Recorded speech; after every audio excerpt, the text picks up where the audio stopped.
The air conditioning in the community center of Stonegate Estates was always set to a precise 68 degrees.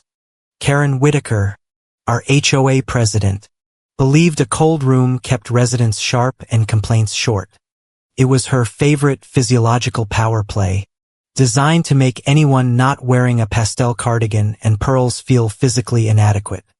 I was wearing a simple silk blouse and trousers, and the chill was biting, but I did not cross my arms. I did not shiver. I sat with my spine pressed against the folding chair, hands folded loosely on the scratched laminate table, watching condensation bead on the untouched pitcher of lukewarm water. We were in the windowless multipurpose room of the clubhouse on the 42nd day of the fiscal quarter. The walls were beige and the fluorescent lights hummed like angry bees, but the only landscape that mattered was the geography of the long table. There were 15 people seated around it, the entire HOA board. Karen sat at the head, framed by a giant poster of community standards, like a queen on a throne of laminated rules. To her right was her eldest ally, Ethan Caldwell, the self-proclaimed visionary of curb appeal. To her left was Caleb Whitaker, yes, her actual nephew, the treasurer who treated Excel spreadsheets like holy scripture. Further down was my sister-in-law Lauren, staring intently at the grain of the fake wood, refusing to lift her eyes. And then there was me, Ella Bishop, the youngest resident on the block. The anomaly, the drift. Standards are not just guidelines, Ethan was saying, his voice booming with the practiced cadence of a neighborhood Facebook rant. He paced in front of a massive projector screen showing a bar graph of compliance scores, climbing aggressively toward the upper right corner. They are a mandate. With the new clubhouse renovation and the infinity pool upgrade, we are looking at a projected 25% increase in property values by next quarter. Stonegate Estates is no longer just a sleepy suburb. We are entering the conversation as a premium gated community. He paused for effect, collecting nods from the uncles, cousins, and long-standing busybody attorneys who made up the rest of the board. They murmured their assent. Ethan smiled, a flash of two white teeth that never reached his eyes. He glanced at me for a split second, a look dripping with patronizing pity, before clicking the remote. However, he continued, tone shifting from triumphant to somber, progress requires efficiency, and efficiency requires trimming the fat. He sat down and Caleb stood up. If Ethan was the showman, Caleb was the executioner. He adjusted his rimless glasses and tapped the keyboard. The screen changed. The title of the new slide was Resident Contribution Index. Thank you, Ethan, Caleb said, voice dry as the desert. As we prepare for the next phase of amenities and the Phoenix-style landscaping contract, we have conducted a rigorous audit of every resident's contribution to the HOA fund. Our philosophy has always been that the community serves the standards, not the other way around. We analyzed each homeowner based on 3 key metrics: active compliance with all rules, verifiable dues paid on time exceeding the minimum, and personal property value enhancement exceeding $50,000 annually. I kept my face perfectly still. I knew exactly where this was going. They had constructed a filter designed to catch only me. Caleb clicked the remote.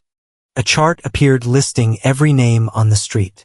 Beside Ethan's and Caleb's names were green check marks and impressively large numbers. Even Lauren, who ran the charity bake sales, had green marks, likely massaged by Caleb's creative accounting. Then the slide changed again. It was a photograph of me, not a professional headshot. It was a cropped picture from last year's block party. My hair messy, laughing with a red cup in my hand. Chosen deliberately to make me look juvenile, unserious. Underneath the photo, the text was stark. Ella Bishop. Various violations. Current status. Unverified compliance. Contribution rating. Negative.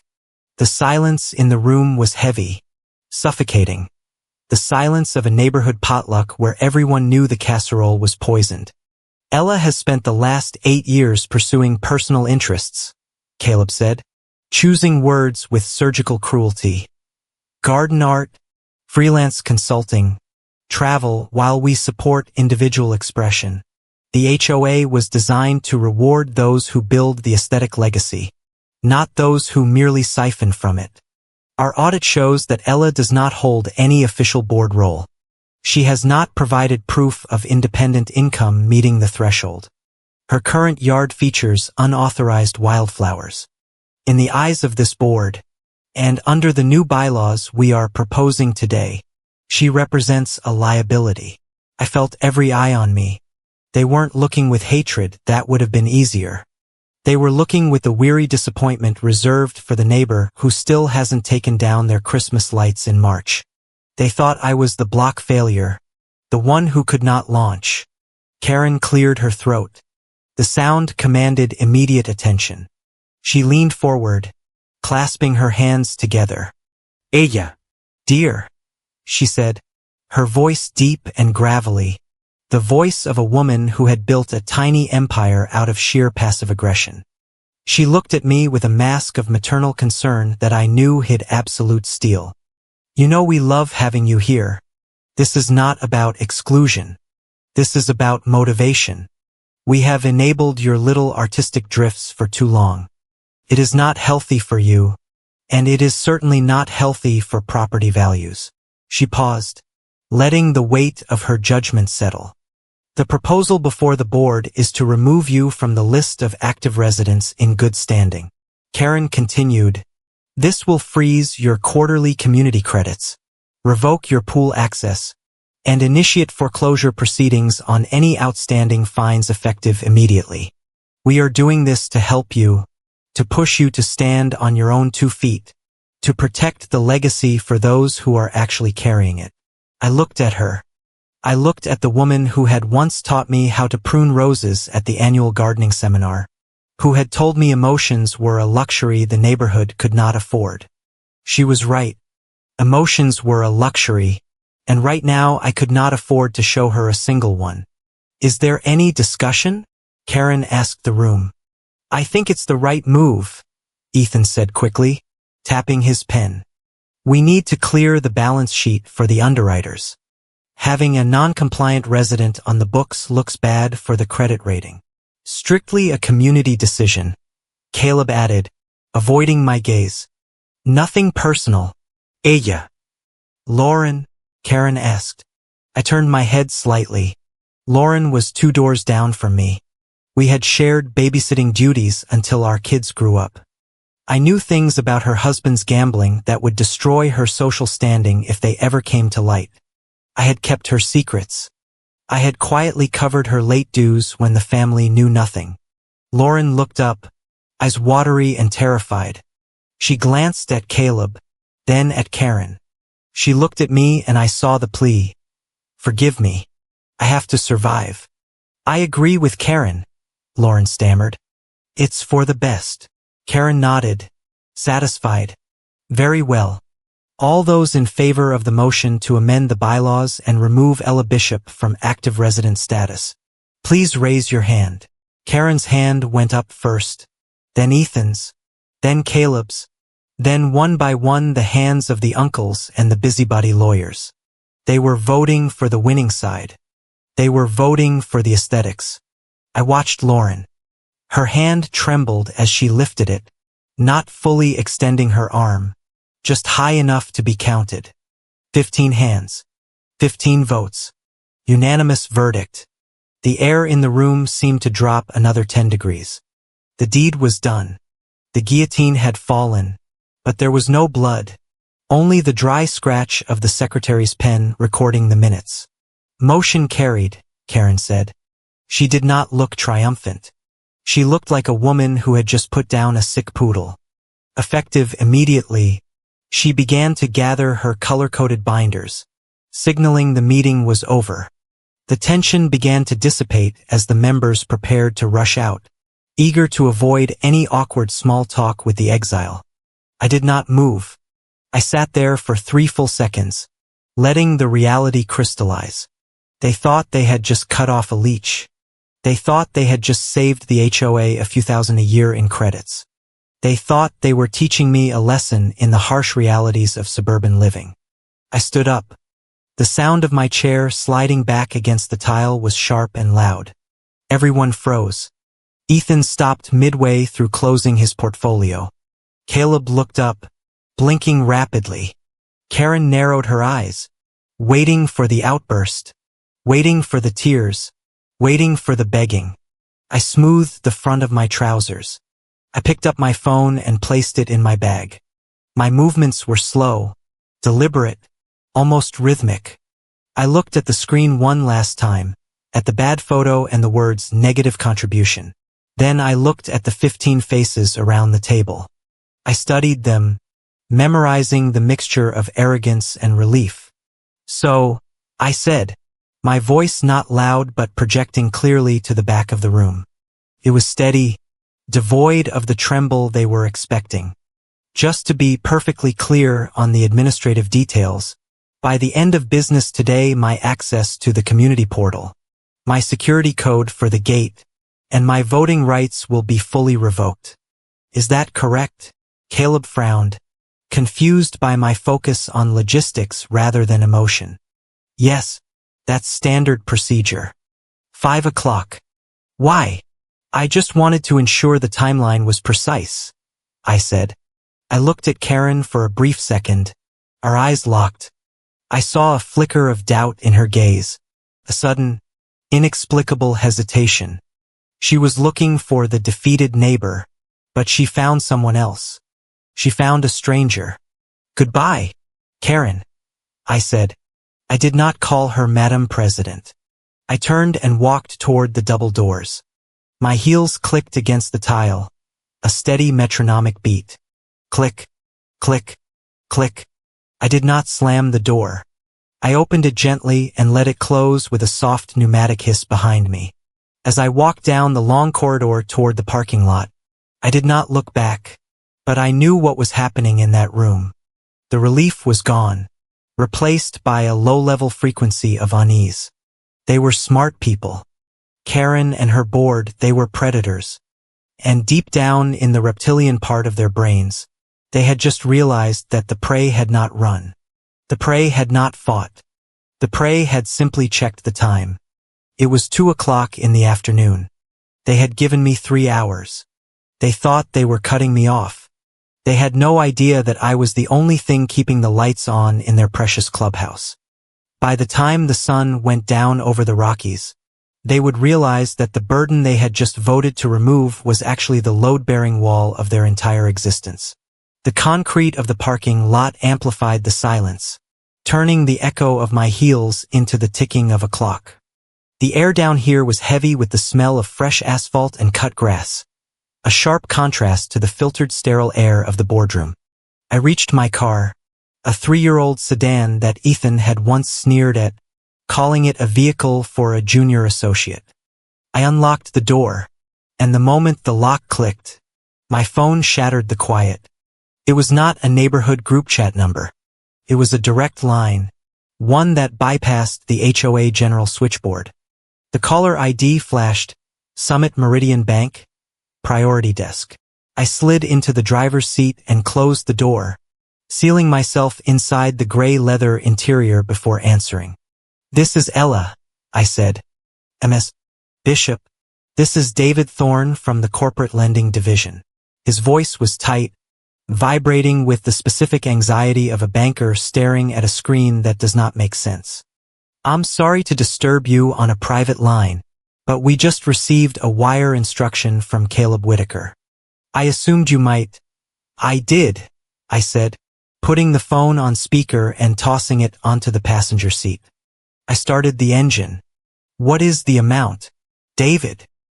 He is attempting to draw down the entire revolving credit facility. $40 million. Marked as urgent liquidity for the infinity pool closing. The paperwork is aggressive. He wants the funds released within the hour. I reversed the car out of the spot, navigating the tight spiral of the exit ramp with one hand on the wheel. And why are you calling me? David hesitated. Caleb is the treasurer. He has signing authority on the HOA accounts. Technically, yes. But the risk algorithm flagged it immediately. Ms. Bishop, the primary collateral for that revolving line isn't the clubhouse or the common areas. Those are already leveraged to the hilt for the landscaping contract. The collateral for this specific liquidity line is the personal guarantee backed by the secondary securities portfolio. He paused, waiting for me to panic. And the name on that secondary portfolio isn't Karen Whitaker, David said, his voice lowering. It is yours. The file lists you as the guarantor of last resort. The HOA set this structure up 5 years ago during a liquidity crunch they were too embarrassed to publicize. They used your clean credit profile to secure their emergency lifeline. They've likely forgotten the paperwork existed. They treat documents like tissues. Use them once and discard them. David, I said, my voice dropping to absolute calm. I want you to listen very carefully. Do not approve the wire yet. Do not deny it yet, stall the deadline. Tell them there is a compliance flag regarding the Patriot Act or an international routing error. I don't care what excuse you use. Just buy me time. And while you're doing that, email me the full unredacted loan agreement and the covenant structure right now. I can do that, David said. But Ms. Bishop, if you are the guarantor, you have the right to freeze the facility. I know my rights. David, just send the email. I hung up. I did not want to freeze the facility. Not yet. Freezing it now would be a warning shot. I was not interested in warnings. I was interested in total structural failure. As I accelerated onto the highway heading toward the quieter tree-lined streets of my cul-de-sac, the phone rang again. This time the caller ID read, Northwell Bridge Partners. I smiled. This was the second front opening up. Talk to me, I answered. We have a situation. Boss. It was Marcus, my senior analyst at Northwell. He sounded irritated. I have Ethan Caldwell's assistant on the other line and she is practically screaming. The HOA is demanding we fast-track that mezzanine financing for the new landscaping contract. They want $15 million at 6% interest. Unsecured. 6%. I laughed, a dry, humorless sound. Market rate for a distressed HOA is closer to 12%. That's what I told them, Marcus said. Then Ethan got on the line. He pulled the "Do you know who I am" card. He said the Stonegate board has been a pillar of this suburb for 50 years, and that delaying this funding is an insult to Karen's legacy. He is threatening to blacklist Northwell from future contracts if we don't wire the funds by close of business. I signaled left, turning into the underground garage of my modest townhouse. It was a respectable building, but lacking the doorman and valet service that defined Karen's lifestyle. Marcus, I said, draft a formal rejection letter. Do not use the word no. Use the words over-leveraged and insufficient collateral coverage. Cite their debt-to-equity ratio from the last quarter. Make it sound like a machine made the decision, not a human. They are going to flip out, Marcus warned. They are banking on this money. I think they have already committed the cash to the contractors. That sounds like a mismanagement problem, not an investment opportunity, I said. Kill the deal, Marcus. And if Ethan calls back, tell him the investment committee voted unanimously against it. Understood, Marcus said. By the way, are you okay? You sound different. I'm fine, Marcus. I'm just finally going to work. I parked the car and took the elevator up to the 4th floor. My townhouse was Unit 4B. To the board, this place was a symbol of my mediocrity. 2 bedrooms, 1,200 square feet with laminate flooring instead of hardwood. When Karen visited, which was rare and always unannounced, she would run a finger along the countertops and sigh, asking if I needed a check to hire a cleaning lady. They saw what they wanted to see. They saw the unverified compliance. They saw the resident who drifted from garden art to freelance consulting. They did not know about Ella Rowan. Rowan was my grandmother's maiden name. She was the only person who had understood the true nature of power. She had taught me that wealth shouted, but power whispered. When she died, she left me a small private inheritance that Karen and the board had dismissed as pin money. I had not spent it on clothes. I had not spent it on vacations. I had used it to build Northwell Bridge Partners, a boutique private equity firm that operated behind layers of shell companies and blind trusts. For 8 years I had been trading, investing, and acquiring distressed HOA assets under the name Ella Rowan. While Ethan was posing for neighborhood newsletters, I was studying market fluctuations. While they were buying matching lawn statues they couldn't afford, I was buying the debt of their competitors. I unlocked my front door and locked it behind me. I threw my bag on the sofa and walked straight to the second bedroom. There was no bed in this room. There was no guest furniture. I placed my hand on the biometric scanner mounted next to the light switch. It beeped, a soft affirmative chirp, and the magnetic lock on the closet door released. I opened the closet, which was not a closet at all but a reinforced server room. I flipped the master switch. The room hummed to life. 3 curved 34-inch monitors mounted on the far wall glowed blue. A ticker of market data began to scroll across the top screen. A Bloomberg terminal flickered on the left. I sat down in the ergonomic chair, the only expensive piece of furniture in the entire townhouse. I cracked my knuckles and began to type. The first login was for the Stonegate internal server. My access was still active. They had said end of business day. They had given me until 5 o'clock. It was now 2:45.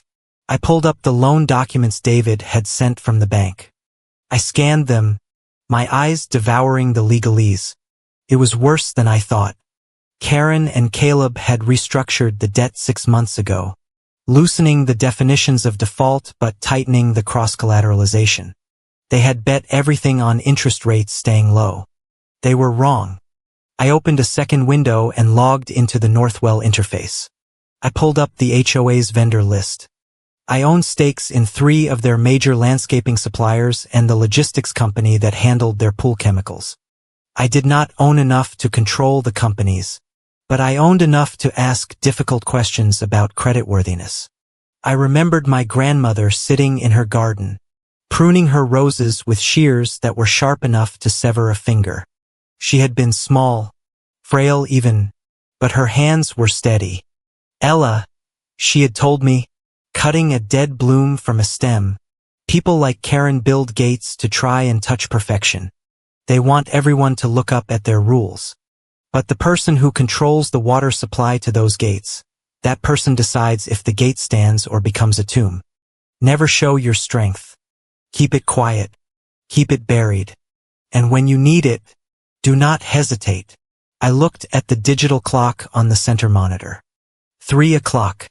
2 hours left. My fingers flew across the keyboard. I was not stealing anything. I was not destroying files.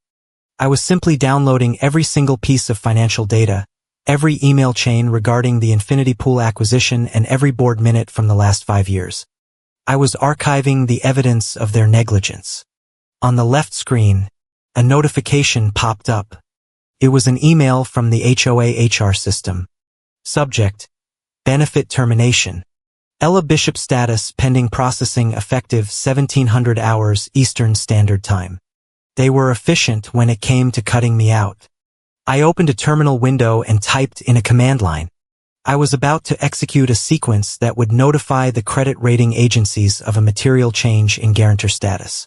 The moment my access was revoked, the moment they legally severed me from the HOA, I was no longer a resident in good standing. I was an outside party, and an outside party had no obligation to guarantee $40 million of debt for a community that had just fired her. I paused, my finger hovering over the enter key. This was the first domino. If I pushed it, the chain reaction would be irreversible. The bank would freeze the credit line. The suppliers would demand cash on delivery. The landscaping deal would collapse without the Northwell funding. The property values would plummet by morning. I thought about Lauren. I thought about her terrified eyes in the boardroom. She would be collateral damage. But then I remembered the way she had raised her hand. She had seen me drowning and she had chosen to save herself. I pressed enter. The command executed. A small green bar loaded across the screen. Notification sent. I leaned back in the chair. The blue light of the monitors washing over my face. My heart was beating a little faster. A steady rhythmic thrumming in my chest. It wasn't fear. It was the adrenaline of the hunt. My phone buzzed again. I looked at it. It was a text message from Karen. Ella.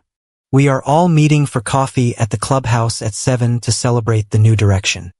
Your presence would be a mature gesture. Please, don't make this harder than it needs to be. I stared at the words. Celebrate. They were going to sip lattes and toast to the fact that they had finally cut the dead weight. They were going to celebrate their own brilliance. I did not reply.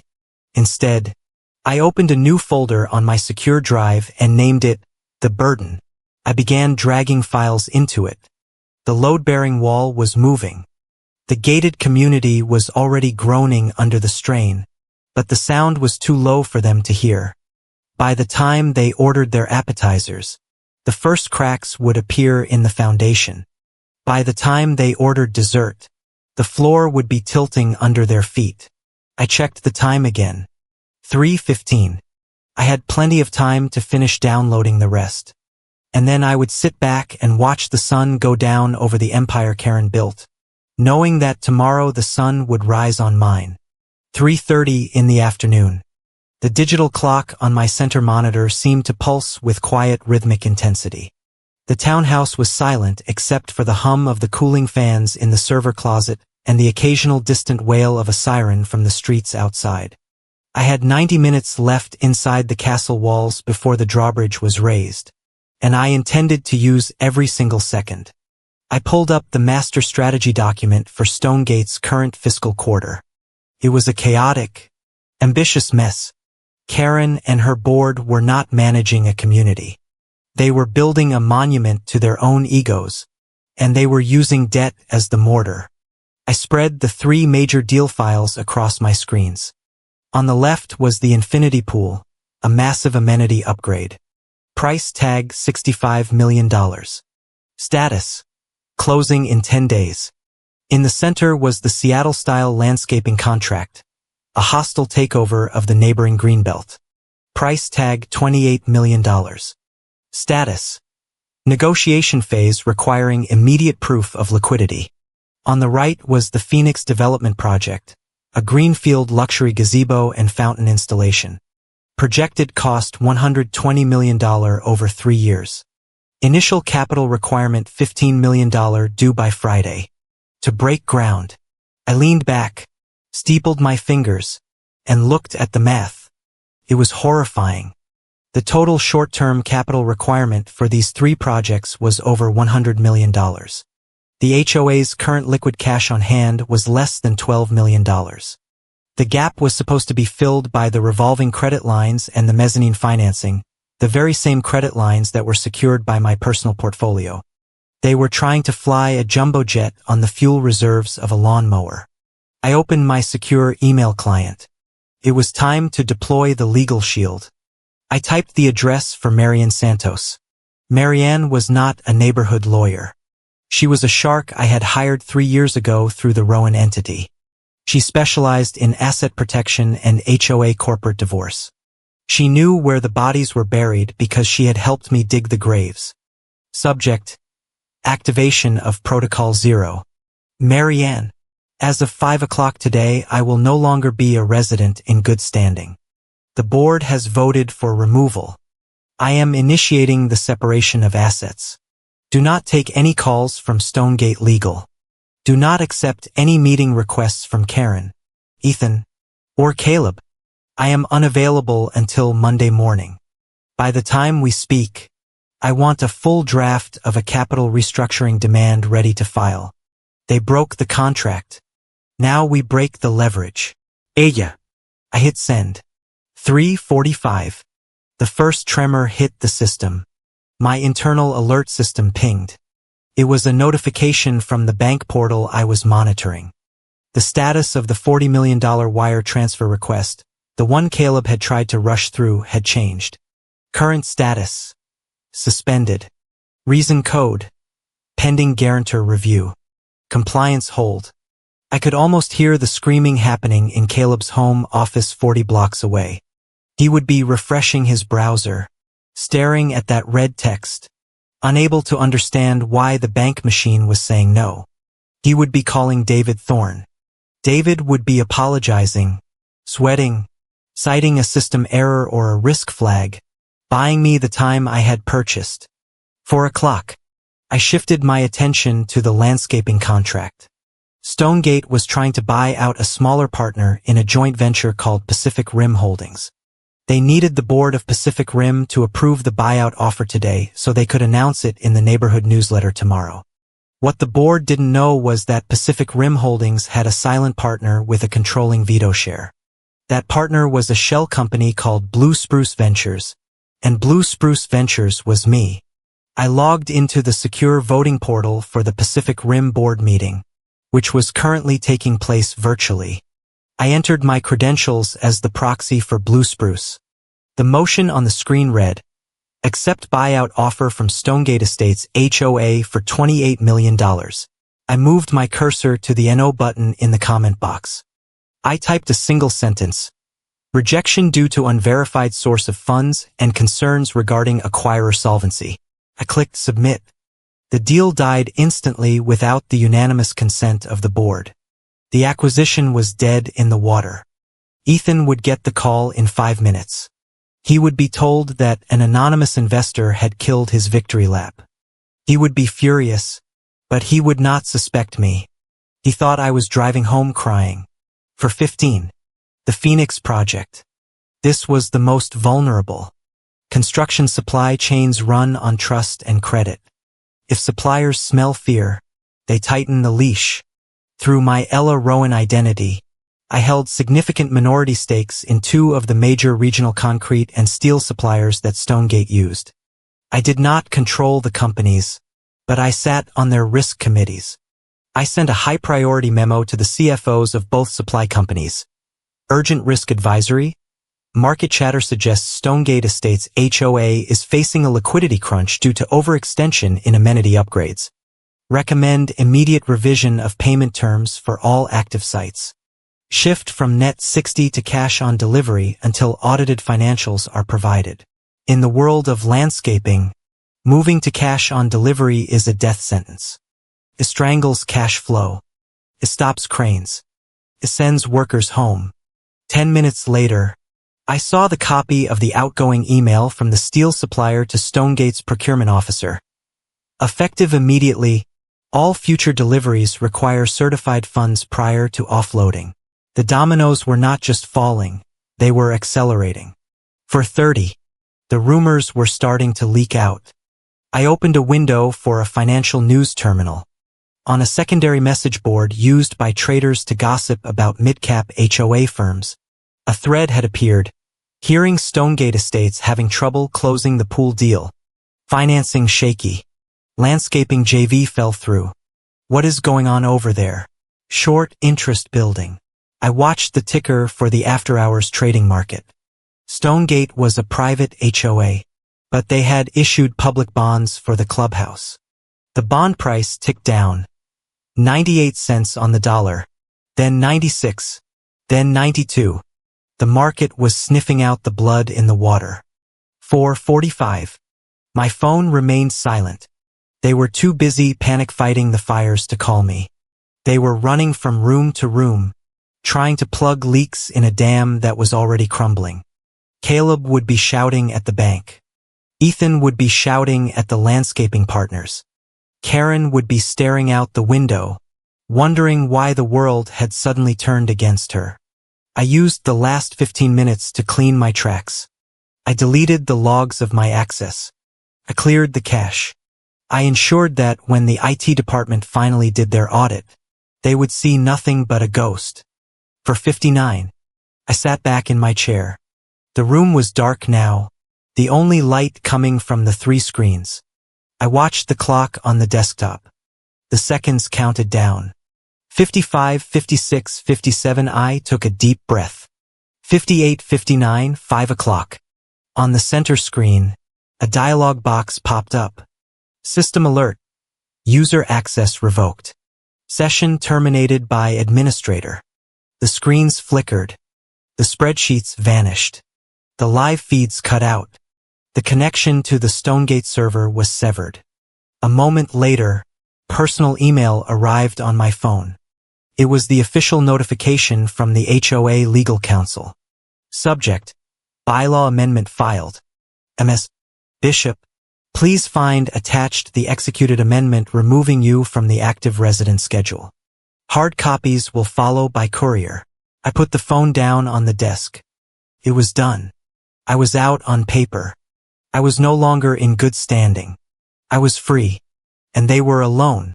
I stood up and walked to the window of my townhouse. I could not see the Stonegate Tower from here, but I could feel it. I could feel the panic radiating from the clubhouse. 3 minutes passed. My phone rang. The sound was jarring in the quiet room. I walked back to the desk and looked at the screen. Karen Whitaker. I let it ring 3 times. I wanted her to sit in the silence. I wanted her to wonder if I would even answer. On the 4th ring, I picked it up. Hello, I said. Ella. It was Karen. But the voice was wrong. The gravel was there, but the steel was gone. The command was missing. For the first time in my 33 years of living in this neighborhood, Karen Whitaker sounded unsure. She sounded like a woman who had reached for her clipboard and found it empty. The bank, she said. She didn't even say hello. The bank just called Caleb. They have frozen the revolving line. They said there is an issue with the guarantor. I know, I said. There was a silence on the other end. A long, heavy silence where I could hear her breathing. I could hear the gears in her head turning, trying to reconcile the neighbor she had just fired with the woman who was speaking to her now. Ella, she said, and this time her voice cracked slightly. What did you do? I didn't do anything. Karen, I replied, my voice cool and detached. You did. You voted to remove me. You voted to cut ties. The bank is simply reacting to the new reality you created. We need to fix this, she said.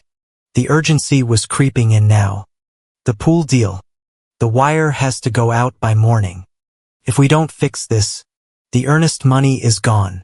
The reputation is gone. That sounds like a difficult problem, I said. But it is a community problem. And as of 5 o'clock, I am no longer part of the community. Stop it, she snapped, a flash of her old anger trying to surface. You are still my neighbor. Not since today at 5 o'clock, I corrected her. Now you are the president of a distressed entity, and I am an unsecured creditor. Ella. Listen to me. No. You listen. I cut her off. My voice remained low, but I infused it with a cold finality that stopped her cold. You held a vote. You raised your hand. You made a choice. Now you have to live with the economics of that choice. I paused. We need to talk, she whispered. It was a plea. We can talk on Monday, I said.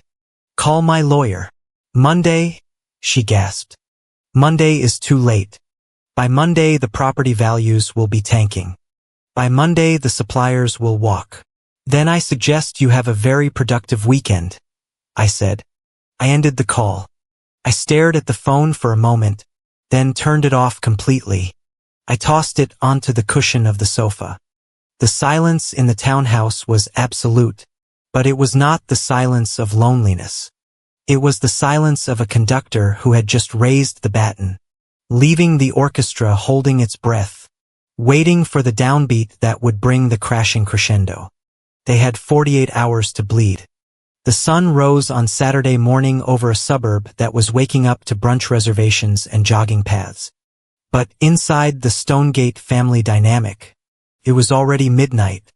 My phone had been vibrating incessantly since 7 o'clock, dancing across the coffee table like a trapped insect. I had ignored the first dozen attempts, sipping my coffee and reading the initial reports from the Asian markets on my tablet. Finally, I answered. It was Karen. You are hurting people. Ella, she said. No griting. Her voice was heavy with that specific disappointed baritone she reserved for when I had failed a committee assignment or worn the wrong color to the annual gala. You are lashing out because your feelings were hurt in the boardroom. I understand that. It was a harsh meeting. But this reaction, this is vindictive. You are destroying the neighborhood because your pride is wounded. I set my coffee mug down on a coaster. The accusation was a masterclass in modern gaslighting. She was trying to reduce a complex financial leverage calculation into a neighbor's temper tantrum. I am not destroying the neighborhood, Karen, I said, keeping my voice level. And I am not acting out of emotion. I am acting out of fiduciary responsibility. You stripped me of my status as a resident in good standing. That changed my risk profile. I am merely withdrawing a personal guarantee from a business plan that the bank has deemed high risk. That is not revenge. That is risk management. It is sabotage, she barked, losing her composure for a fraction of a second. You know we cannot replace that collateral over the weekend. You know the pool deal falls apart without the revolver.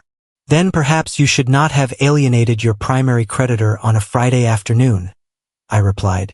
I am your president. Not since yesterday at 5 o'clock, I corrected her. Now you are the chairman of a distressed entity, and I am an unsecured creditor. I hung up. 10 minutes later, the phone rang again. This time it was Caleb. Caleb did not yell. Caleb was the politician of the board, the one who knew how to twist a knife while smiling. Ella, he said, his voice soft, almost pleading. Forget about Karen. You know how she is. I want you to think about the others. We have 1,200 residents in Stonegate Estates. Receptionists, janitors, pool attendants, people with mortgages, people with kids. He paused, letting the guilt hang in the air.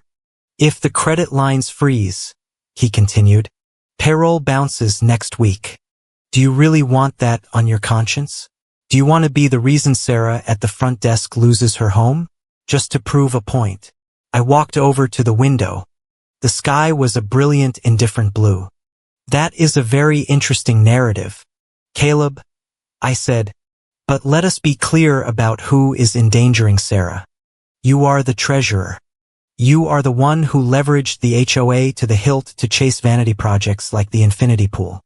You are the one who spent the cash reserves on bonuses last quarter instead of retaining earnings.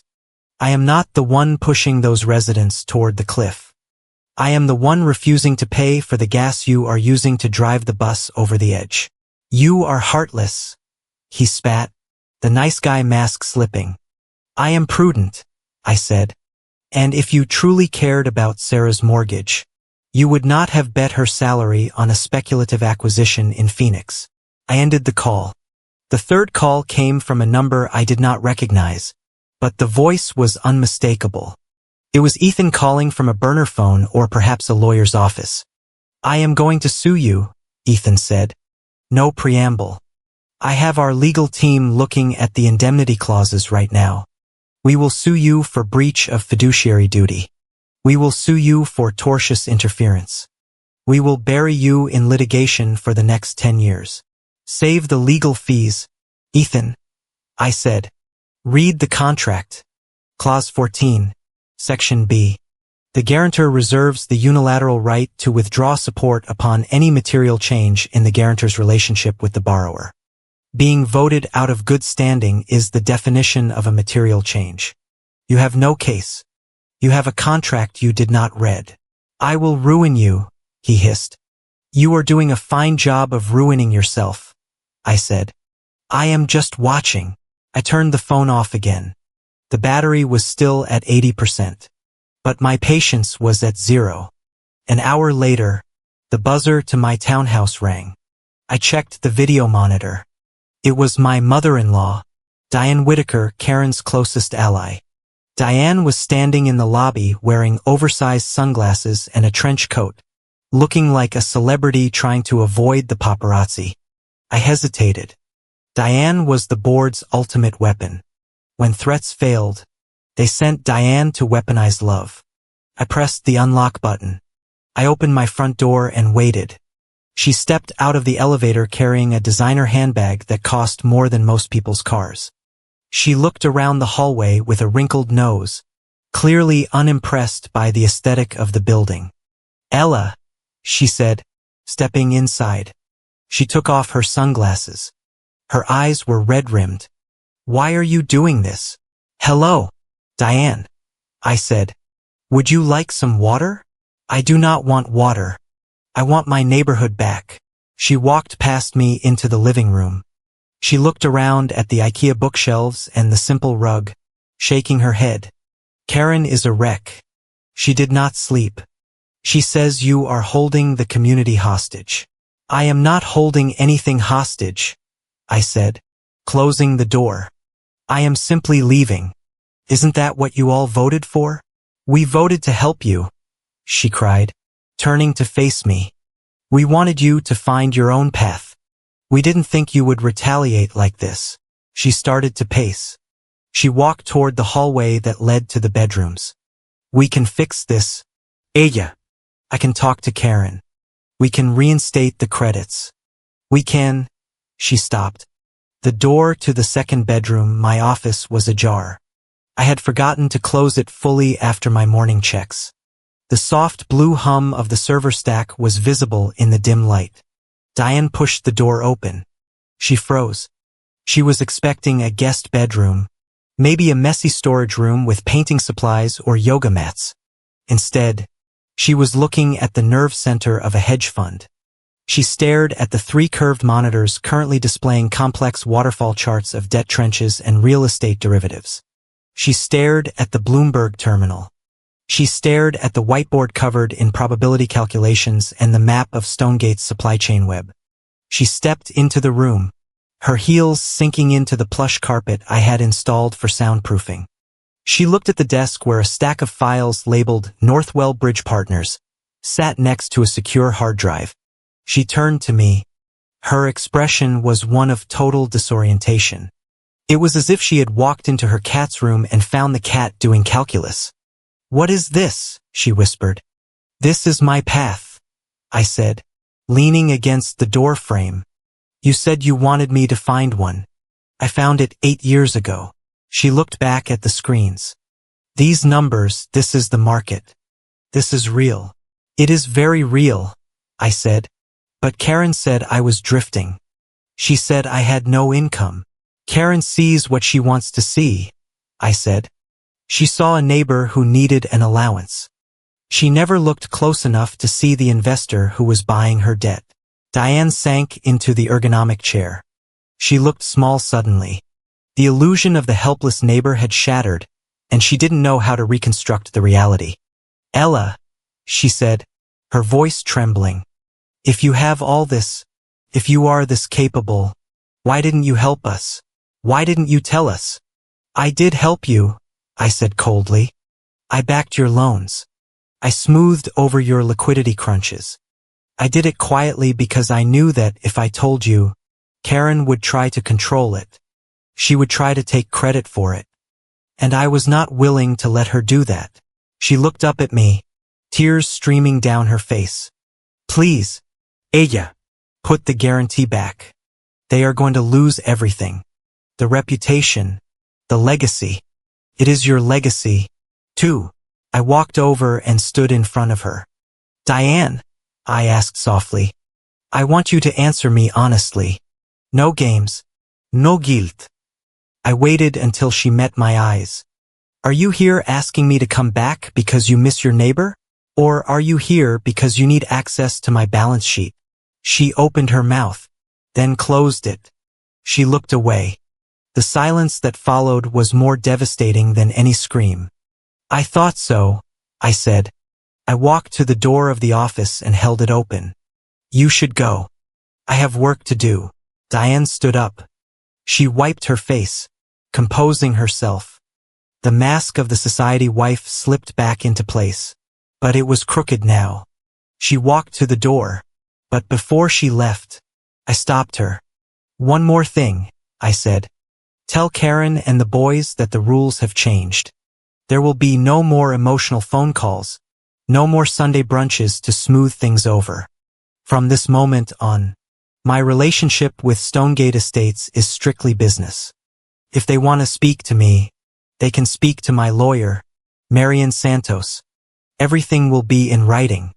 Everything will be auditable. You are treating us like strangers," she whispered. "No," I said.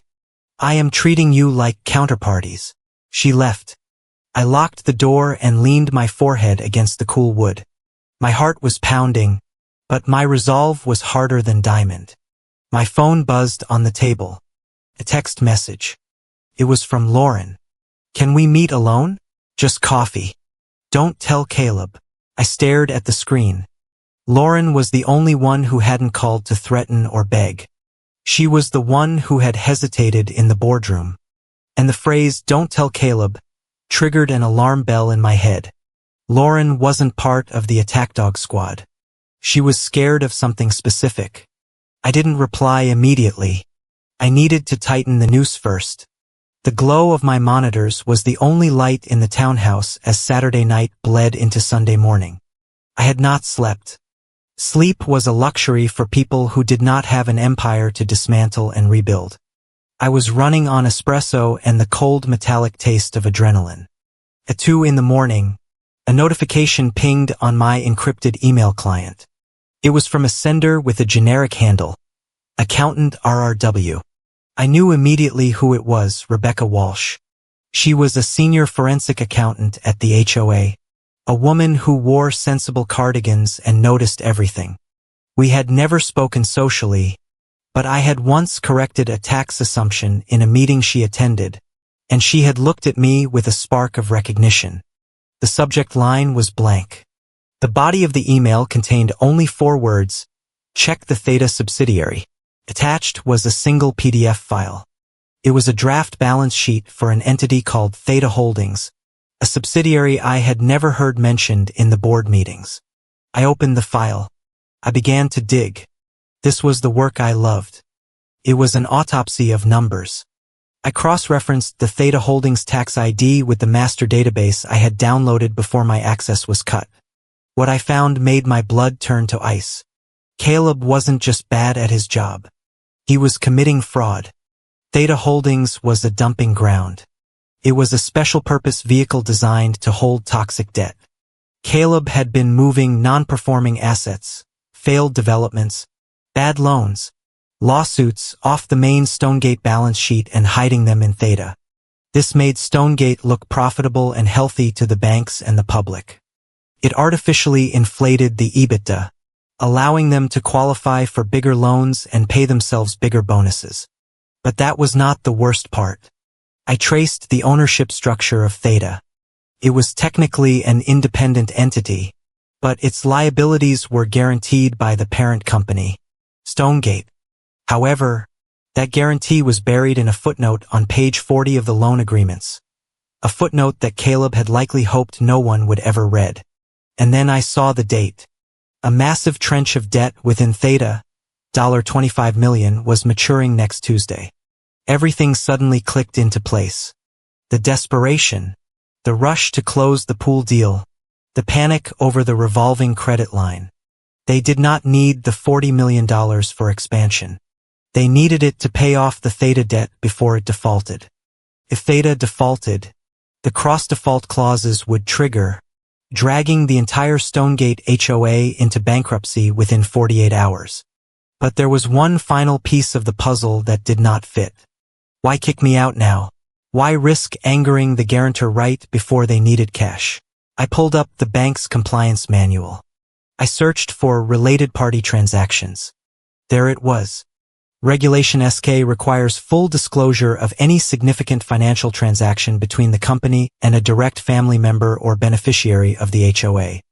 If I remained a resident in good standing while also serving as the guarantor for the new loans they needed to cover the Theta hole, The bank would be legally required to audit the entire relationship.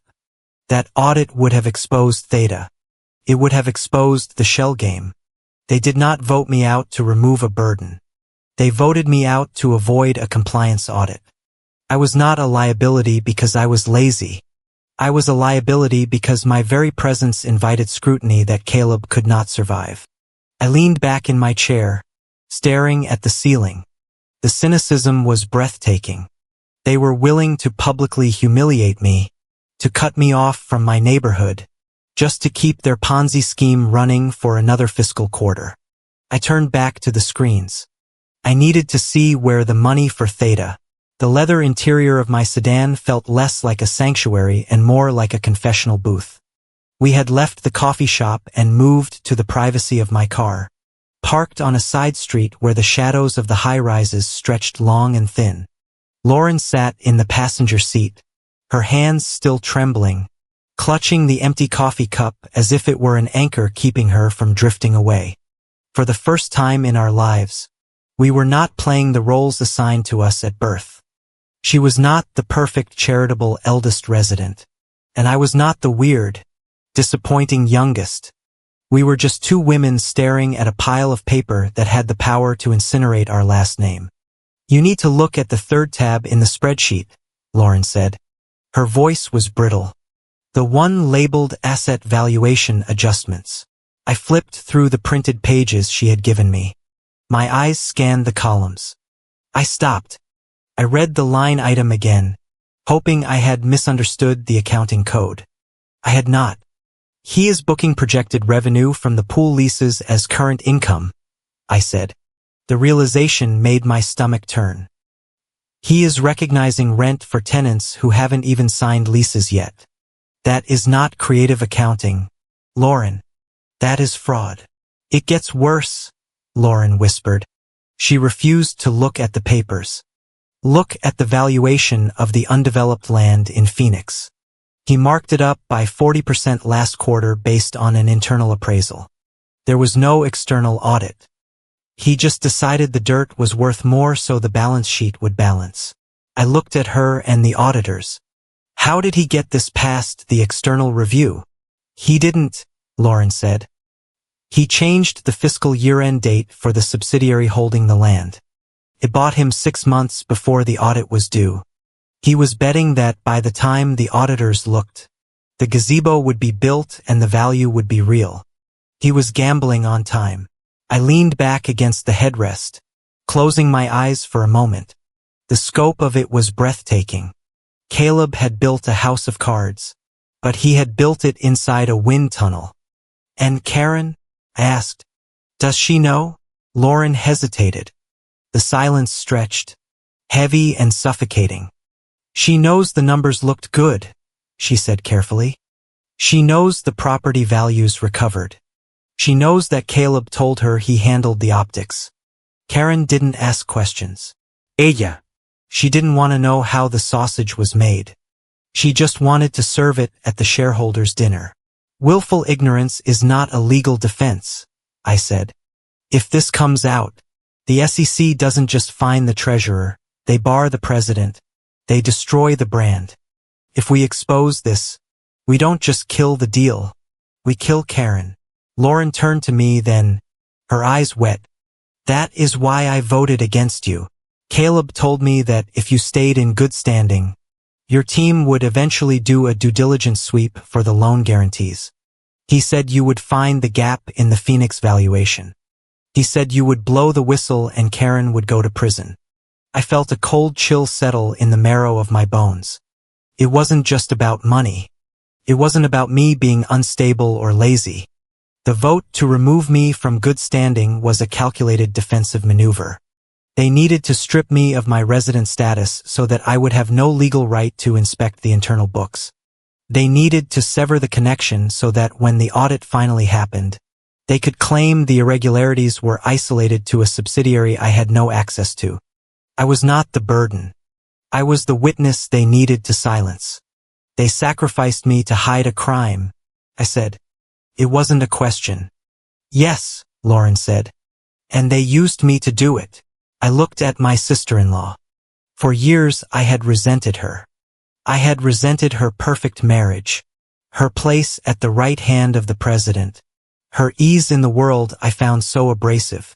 But now, looking at the fear etched into the corners of her eyes, I saw the truth. She was as much a prisoner of Stonegate as I was.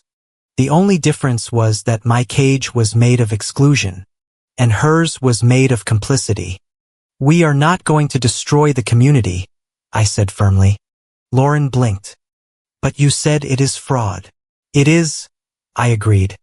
But if we burn it down, 1,200 people lose their homes. The pension funds that invested in us lose their principal. Karen loses her reputation. And despite everything, I do not want to see her in handcuffs. We are not going to kill the patient to cure the cancer. Then what do? We perform surgery, I said. We cut out the tumor. Caleb, she breathed. Caleb has to go, I said. And not with a golden parachute. He leaves for cause. We restate the earnings. We take the hit on the property values. It will be ugly for a year, but we survive. And we install a governance structure that ensures this never happens again. Karen will never agree to fire him, Lauren said. She sees Caleb as the heir. Karen won't have a choice, I said, because by tomorrow morning she won't have the votes.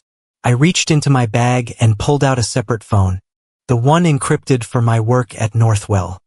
I need you to go home, Lauren. Do not speak to Caleb. Do not answer his texts. Just show up tomorrow at 8 o'clock, and when I put the motion on the table, you do not need to say a word. You just need to not object. I can do that, she said. She reached for the door handle then stopped. Ella. Yes. I am sorry, she said. For the hand raise. For everything. I know, I said. Now go. She slipped out of the car and into the afternoon shadows. I watched her go. Then I started the engine. I had work to do. I drove to a small nondescript hotel near the airport. It was the kind of place business travelers used for layovers, anonymous and efficient. I had booked a conference room under the name Rowan Management. I sat at the head of the empty table and placed my phone in the center. I had arranged a secure conference call with the 3 independent directors of the Stonegate board. These were men and women who were not Whitakers. They were industry veterans brought on to give the board legitimacy. Samuel Vance, a retired banking CEO, Elena Ross, a former city planner, and Marcus Thorne, a logistics magnate. They held the balance of power, but they rarely used it, usually deferring to Karen's wishes. I dialed the bridge number. This is Ella Rowan, I said when the line connected. I did not use my neighborhood name. Thank you for joining me on such short notice. Ms. Rowan. Samuel Vance's voice was deep and skeptical. We agreed to this call because Robert Sterling at Teachers Alliance insisted you had critical information regarding the solvency of Stonegate. But frankly, I am confused. You are an external investor. Why are we speaking to you and not the treasurer? Because the treasurer is the problem, Mr. Vance, I said. And because I am currently the holder of the majority of your short-term debt. I spent the next 20 minutes walking them through the numbers. I did not show them the stolen emails that would implicate Lauren. Instead, I walked them through the math, the impossible margins in Phoenix, the gap in the pool funding, the reliance on the guarantor they had just voted to alienate. The community is technically insolvent as of tomorrow morning, I concluded. Unless the debt is restructured. There was a silence on the line. This is disturbing, Elena Ross said. Karen assured us that the liquidity position was strong. She said the removal of the resident was purely a cosmetic governance change. It was a purge, I said, designed to prevent exactly this conversation. There is something you should know, Ms. Rowan, Samuel Vance said slowly. Or perhaps I should address you as Ms. Bishop since we are being transparent. I paused. You can call me whatever you like, Samuel. As long as you vote correctly. When Karen called me on Friday night, Samuel continued, she didn't just ask for my vote to remove you from good standing. She lobbied for it. She told me that you were suffering from a severe mental health crisis. My grip on the phone tightened until my knuckles turned white. She said you were paranoid, Samuel went on. She said you had been making erratic threats against the neighborhood. She told the board that removing you was a kindness, a way to cut off your resources so you would be forced to seek professional help. She painted it as a mercy killing. The air left my lungs. I had thought Karen was arrogant. I had thought she was greedy. I had thought she was protecting her allies. But I had not thought she was capable of that. She had not just fired me. She had systematically dismantled my sanity in the eyes of the people who mattered. She had used the trope of the hysterical woman to cover her own financial incompetence. She had sold my dignity to buy Caleb another quarter of fraudulent growth. I see, I said. My voice was so calm it frightened me. Thank you for telling me that, Samuel. If what you say about the financials is true, Samuel said, his voice hardening, then we were lied to not just about the money but about the governance. And I do not like being lied to. Then you will have a chance to correct the record tomorrow, I said. I will present the restructuring proposal at 8 o'clock. It calls for the immediate removal of Caleb Whitaker as treasurer and the installation of a new risk officer. If the board votes no, I accelerate the debt at 8:15. The choice is yours. You have a hard edge, Ms. Bishop, Marcus Thorne noted. I learned from the best, I said. I ended the call. I sat in the silence of the hotel conference room. The sun was setting outside, casting long orange streaks across the generic art on the walls. I felt a strange sensation in my chest. It wasn't pain. The pain had burned off when Samuel told me what Karen had said. What was left was something cleaner, something colder. It was the absolute liberation of having nothing left to lose. I had tried to protect them. Even after the vote, even after the insults, I had tried to save the community. I had tried to be the good neighbor who fixed the mess quietly. But Karen didn't want a good neighbor. She wanted a silent one. She wanted a crazy one. I opened my laptop. I began to type. I was not just preparing a presentation for tomorrow. I was preparing an indictment. I pulled every email, every spreadsheet, every inconsistent valuation. I organized them not by date but by the magnitude of the lie. I built a narrative that was undeniable. I included the Wage Protection Fund memo. I included the independent valuation of the Phoenix land I had commissioned through Northwell. I included the debt covenants. I printed it all out. It was a thick dossier, heavy and dense. I placed it in my leather portfolio. Tomorrow I would not walk into that room as Ella Bishop, the emotional resident. I would not walk in as Ella Rowan, the anonymous investor. I would walk in as the truth. And for a board that had built an empire on lies, the truth was the only thing they had left to fear. I stood up and walked out of the hotel. The night air was cool. I checked my phone. No missed calls from Karen. No texts from Caleb. They were probably toasting their victory, confident that the crazy neighbor was crying in her townhouse. They had no idea that the executioner was sleeping in a hotel down the street, and she had brought her own ex. Sunday moved with the agonizing slowness of a fever dream. While the rest of Denver was likely enjoying a late brunch or a hike in the foothills, the digital perimeter around Stonegate Estates was tightening into a stranglehold. I sat in my hotel room, which had become a temporary command post, watching the frantic energy of my neighbors play out across the screens of my laptop. They were hunting for money. It was a desperate, flailing search. Through my contacts at Northwell, I could see the inquiries hitting the secondary lending market. Caleb was calling everyone. He was calling hedge funds in Connecticut. He was calling private credit shops in London. He was calling the kind of predatory lenders who charged 18% interest and asked for your kidneys as collateral. But he was hitting a wall that I had helped construct 5 years ago. A wall he had evidently forgotten existed. It was called a negative pledge clause.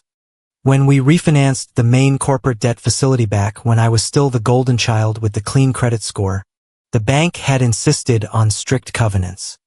One of those covenants stated that Stonegate could not take on any additional senior debt without the express written consent of the existing lenders and the guarantor, me. Every time Caleb tried to open a new credit line to plug the hole I had left, the potential lender would run a lien search. They would see the existing structure. They would see the negative pledge.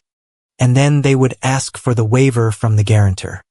At 10 o'clock in the morning, I received an email from a distressed debt fund in New York. I knew the managing partner. Ella just got a panic call from a Caleb Whitaker. He is looking for $20 million by Tuesday. I see your name on the senior trench. Are you signing off on this? I typed a one-word reply. No, the door slammed shut. I could almost hear the dial tone from 2,000 miles away. By noon, Caleb realized he was boxed in financially, so he decided to pivot to the only tactic he had left, character assassination. My notification feed lit up.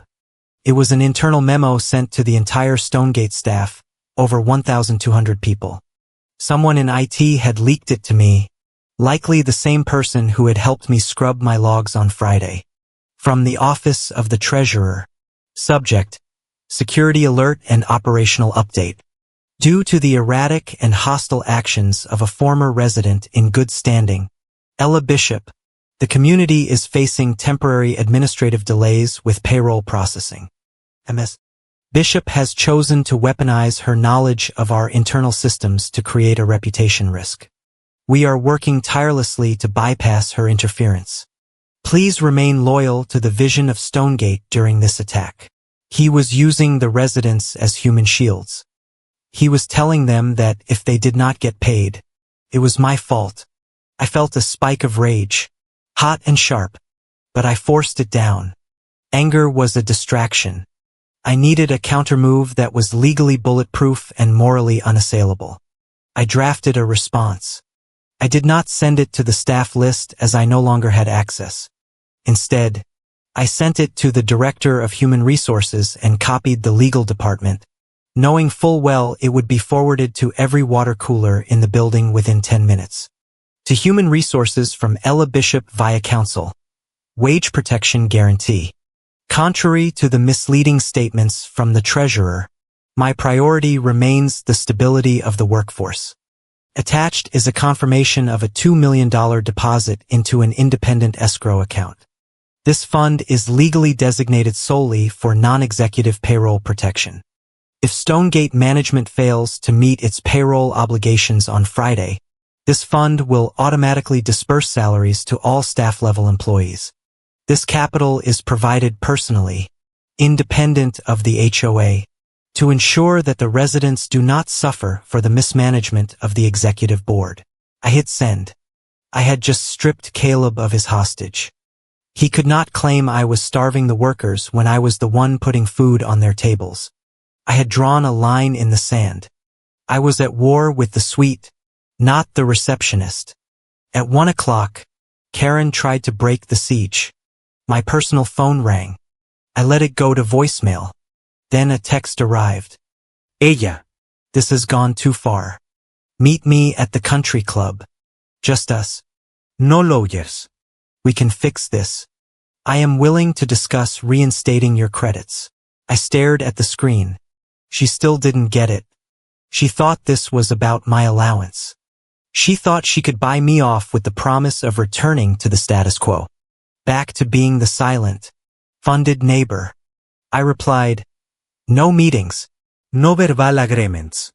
If you have a proposal, send it to Marian Santos in writing. If it does not include the resignation of the treasurer and a full audit, do not bother sending it. The response was immediate. I am your president. Do not treat me like a vendor. I typed back, then stop running the neighborhood like a cartel. I put the phone down. The bridge was burning and I was the one pouring the gasoline. 2:30. The emotional artillery arrived. Diane called. I debated ignoring it, but Diane Whitaker was persistent. She would keep calling until the battery died. I picked up. She is sick. Ella, she said. She was crying, the jagged heaving sobs of a woman who was watching her world fracture. Karen is lying on the sofa in her study. She is gray. She is clutching her chest. The doctor is on the way. You are killing her. I felt a tightening in my throat. Despite everything, despite the betrayal and the dismissal, she was still the president. The image of her gasping for air hurt, but then I remembered Samuel Vance's voice on the conference call. She told us you were suffering from a severe mental health crisis. She painted it as a mercy killing. Karen Whitaker was a master of theater. She knew exactly how to play the frail old woman when the tyrant act stopped working. I am sorry she is unwell. Diane? I said, my voice steady. I hope the doctor helps her, but her health does not change the balance sheet. Her blood pressure does not pay the bondholders. How can you be so cold? She wailed. We are family. We were a corporation masquerading as a neighborhood, I said. And the corporation is failing. I am doing the only thing that can save it. I am forcing you to face reality. Please, she begged. Just release the guarantee. Give her the money for me. I closed my eyes. I already extended the payroll protection. Diane, I added another month of salary coverage to the escrow account this morning. The residents are safe, but I will not release the capital for the pool deal. I will not fund the fraud. The Karen is stressed. It is because she knows the truth is coming out tomorrow. What truth? She whispered. Ask Caleb, I said. Ask him about the land valuation in Phoenix. Ask him about the Theta subsidiary. I don't understand, she said. You don't have to, I said. Just make sure Karen takes her medicine. She is going to need her strength for the board meeting. I hung up. My hand was shaking slightly. It was the hardest thing I had ever done. Denying Diane's tears felt like cutting off a limb. But I knew that if I yielded now, if I gave them an inch of emotional ground, they would take everything. They would devour me and then go right back to the behavior that had brought us here. By late afternoon, the panic had shifted to Ethan. Lauren texted me from her closet. Ethan is here. He is screaming at me. He wants to know if I talk to you. He is demanding I give him my phone. What did you do? I asked. I told him to get a warrant, she replied. And then I told him to get out of my house. I smiled. The spine was stiffening. Lauren was realizing that without the threat of financial ruin, which I had implicitly promised to shield her from, her brothers were just loud men in expensive suits. But the real turning point of the weekend happened at 4 o'clock when the markets began to digest the silence.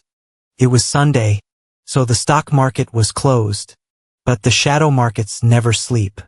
The chat rooms and the private forums were buzzing.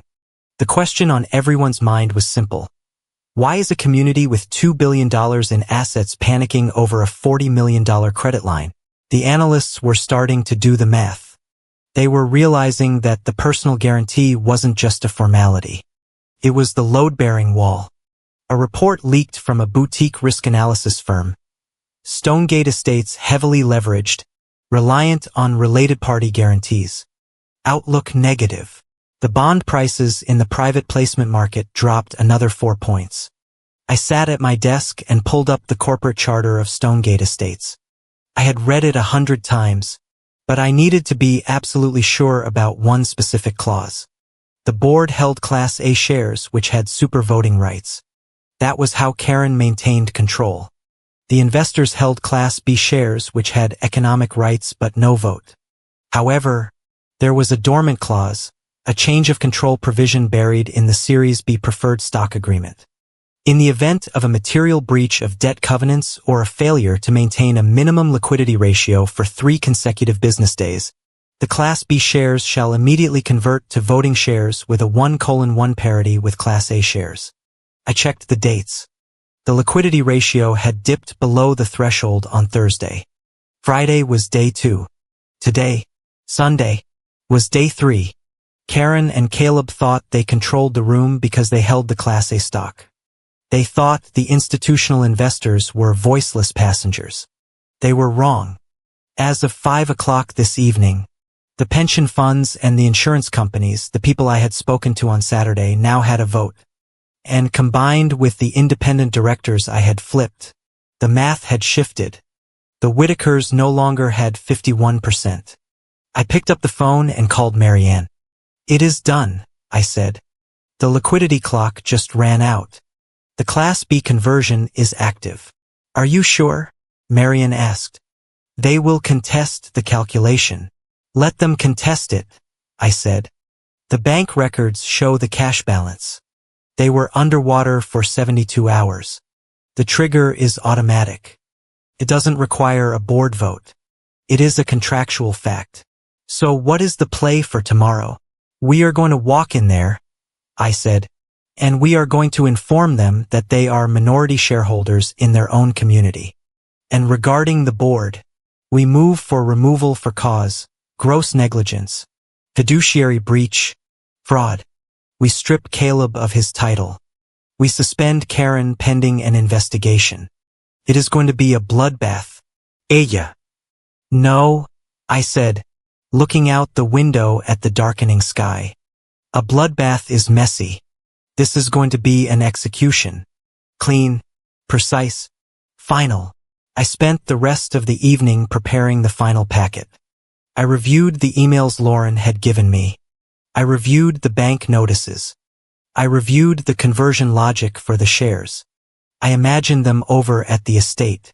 They were probably drinking scotch, convincing themselves that they could bully me into submission in the morning. They were probably rehearsing their speeches about neighborhood loyalty and legacy. They were probably telling themselves that I was just a girl who had gotten lucky with a few investments, a girl who would eventually fold when Karen raised her voice. They were walking into Monday morning with the absolute confidence of people who had never lost. They had no idea that the floor they stood on had already rotted through. I turned off the lights in the hotel room. I lay down on the bed, staring at the shadows on the ceiling. I didn't feel triumphant. I felt a heavy, somber resolve.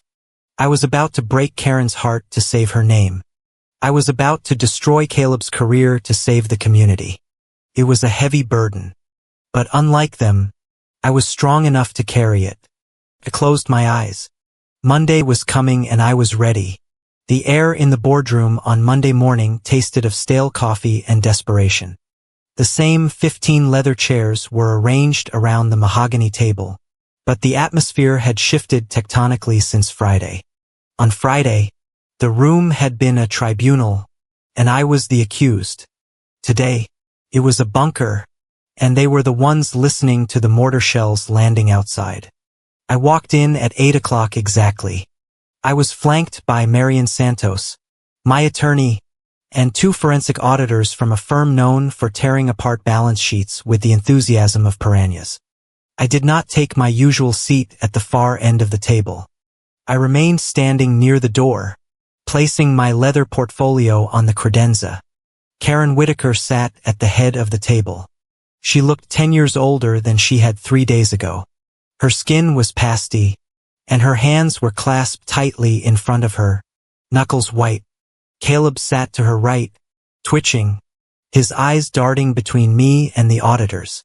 Ethan was pacing by the window, refusing to sit down. Lauren sat silently, her hands in her lap, staring at a knot in the wood. "Ella," Karen said.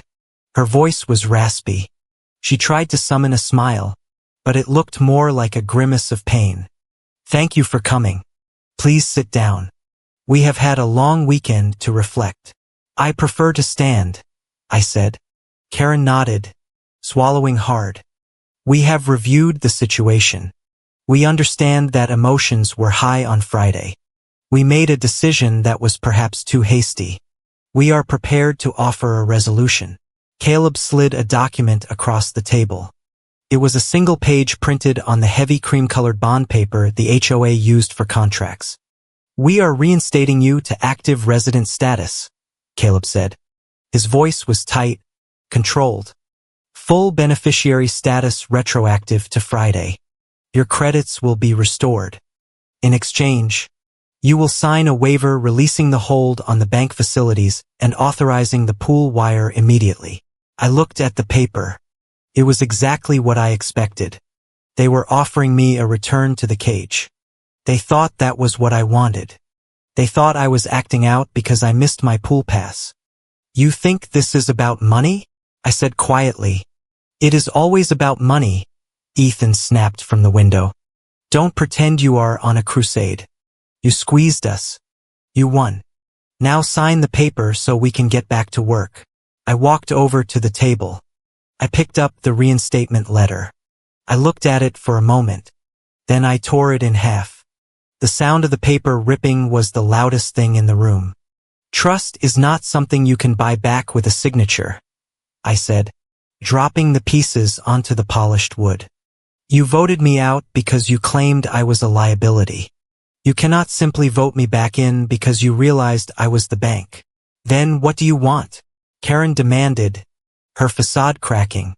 We are offering you everything you lost. I want safety, I said, for the community, for the residents, and for my capital. I signaled to Marianne. She opened her briefcase and distributed a new set of documents to everyone at the table.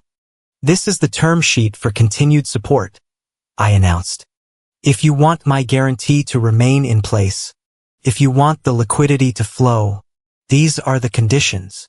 Karen picked up the document. Her eyes scanned the page. I watched her face turn a shade of crimson that was dangerous for a woman with her blood pressure. Independent audit, she read aloud. Immediate moratorium on all acquisitions.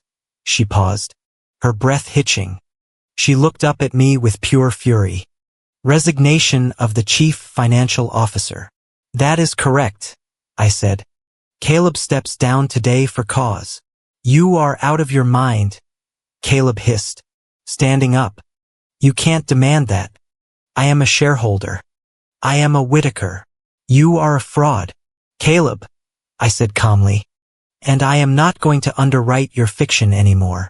I will not allow it. Karen slammed her hand on the table. You are trying to decapitate this neighborhood. You are trying to take over.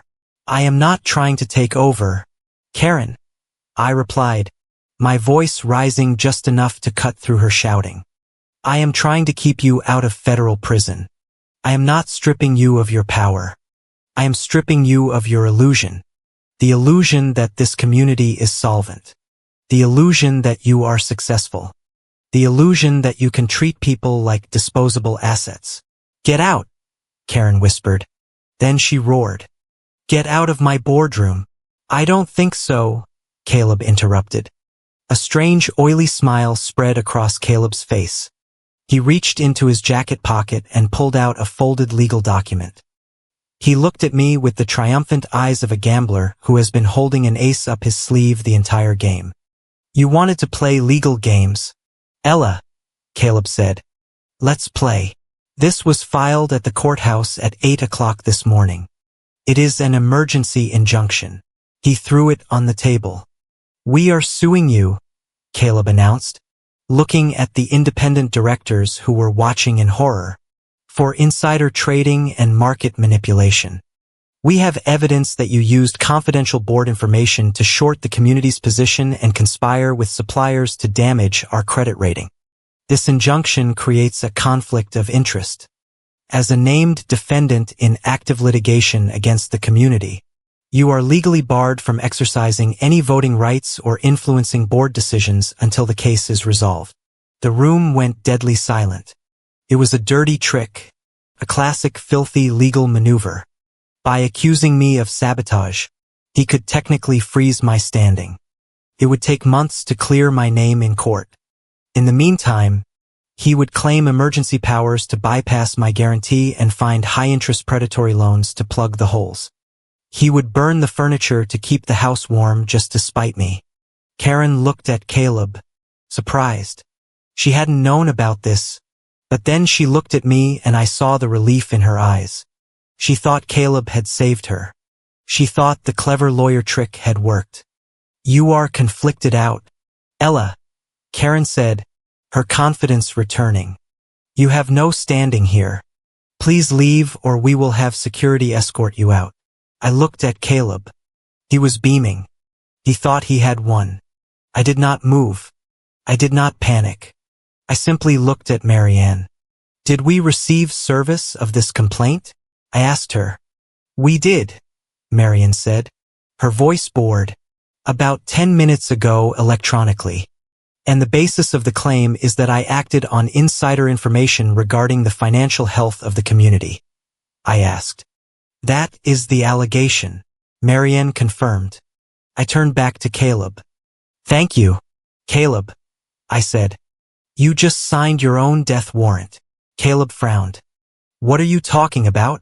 To prove insider trading, I explained, speaking slowly as if to a child. You have to prove that the information I acted on was true. You have to prove that the community was in financial distress and that I used that knowledge by filing this lawsuit. You have just legally admitted in a court of record that the liquidity crisis is real. You have admitted that the insolvency is a material fact. Caleb's smile faltered, and I continued, since you have just admitted the crisis is real, you have triggered the material adverse event clause in the shareholder agreement. I nodded to Marianne. She placed a hand on the button of a thick binder she had been guarding. Furthermore, I said, under the corporate bylaws of Stonegate Estates, Section 4, Paragraph 3, any officer of the community who files a legal complaint that is found to be frivolous or filed in bad faith to obstruct governance immediately loses their good standing status. It is not frivolous, Caleb shouted. You manipulated the suppliers. I enforced a contract, I countered. I have the emails. I have the timestamps. Every action I took was a reaction to a default trigger you caused. And I have the proof right here. I opened my portfolio.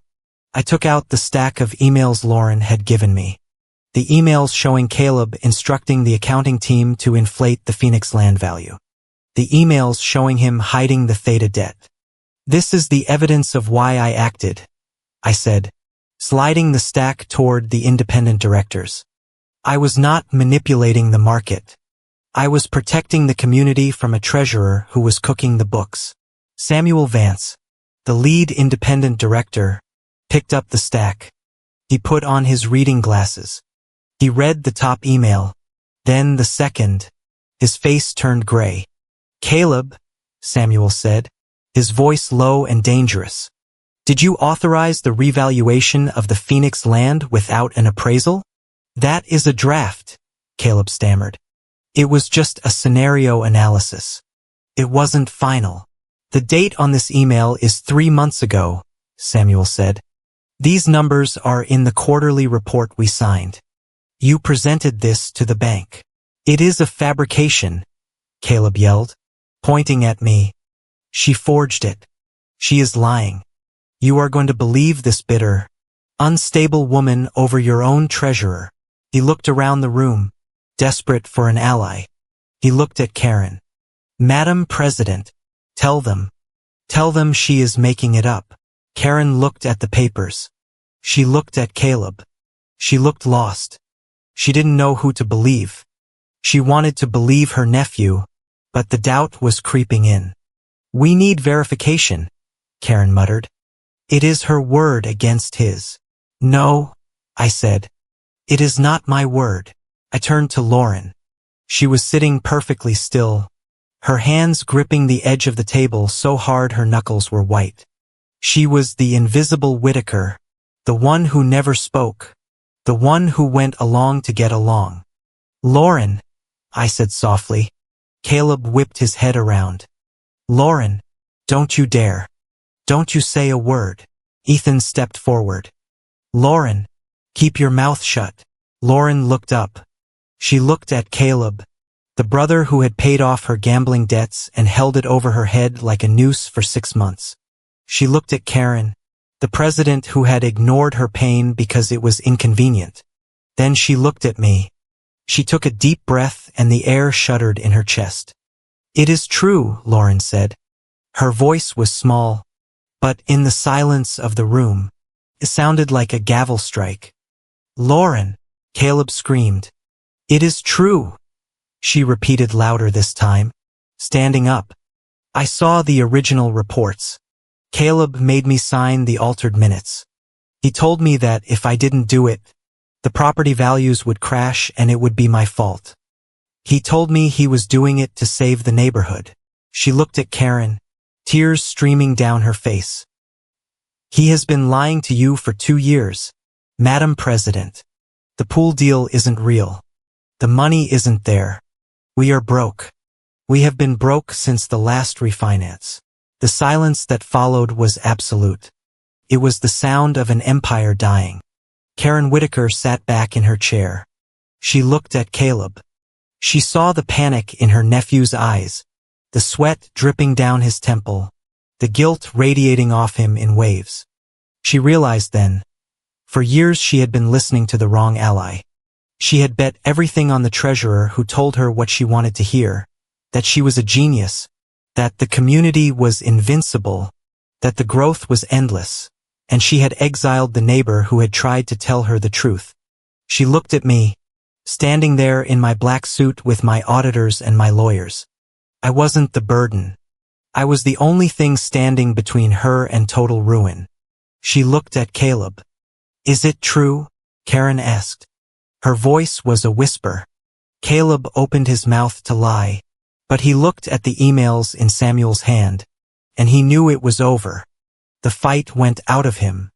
He slumped into his chair. "I fixed it," Caleb mumbled. "I was fixing it.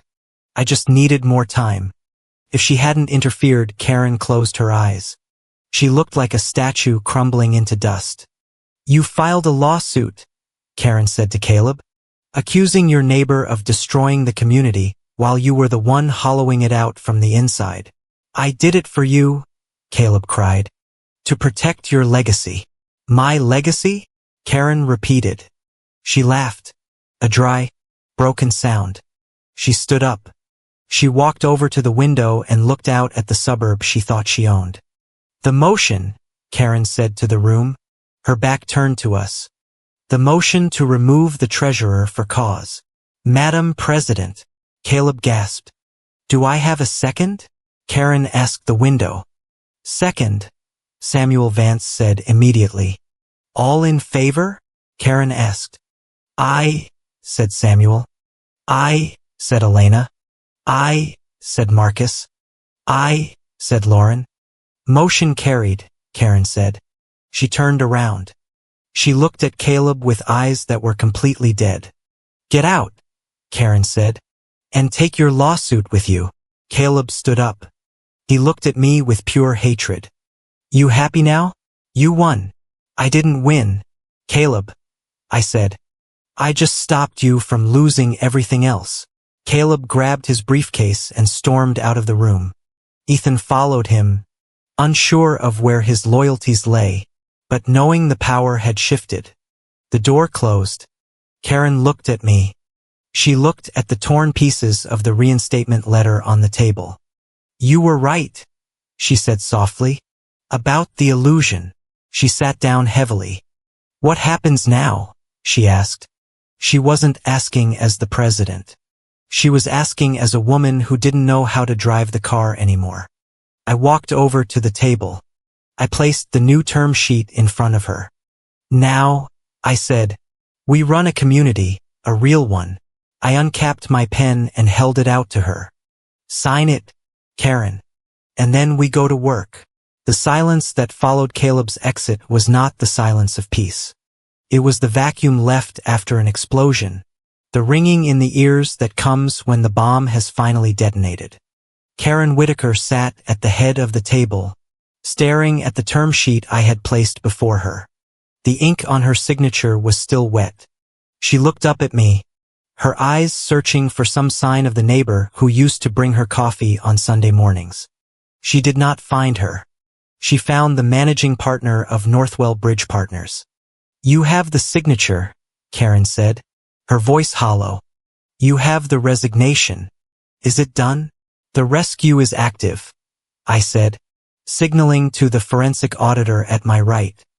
"But the governance is just beginning. We are not just patching a hole in the hull, Karen. We are changing the captain's orders." I walked to the projection screen. My auditor connected his laptop. A new slide appeared. It was not a graph of growth. It was a map of survival. "This is the risk assessment report," I announced to the remaining board members. "Based on the internal data we have recovered, the Stonegate Estates ecosystem is currently leveraged at a ratio of 8-1. The industry standard is 3:1. If we proceed with the pool acquisition or the Phoenix development, we will breach our primary debt covenants within 90 days. That means the banks call the loans. That means liquidation. That means the end. But we need growth," Ethan argued from his corner, though his voice lacked its usual bluster. "If we stop building, the market forgets us. The market remembers solvency." "Ethan," I corrected him. "And right now you are driving a Ferrari toward a cliff because you like the sound of the engine. I am here to take away the keys." I turned to the board. "The capital package I am authorizing today consists of $15 million in immediate liquidity," I stated clearly. "However, this money is ring-fenced. It is strictly for operational expenses, vendor payments, and the wage protection fund. Not a single cent, not one penny, will be allocated to new acquisitions or executive bonuses." "You are strangling us," Karen whispered. "You are turning a development community into a property management company. You are killing the dream." "I am saving the reality," I said. "And I am not asking for permission." "You have to," Karen said, a flicker of her old arrogance returning. She straightened her pearls. "You may be the creditor, Aya. You may have forced Caleb out, but this is still a democracy of shares. The Whitaker Family Trust holds 51% of the voting stock. We can accept your money, but we can reject your strategy. We can take the cash and still vote to pursue the pool." She looked around the table, rallying her troops. "I move that we accept the funding but reject the moratorium on expansion. We will find a way to make the numbers work.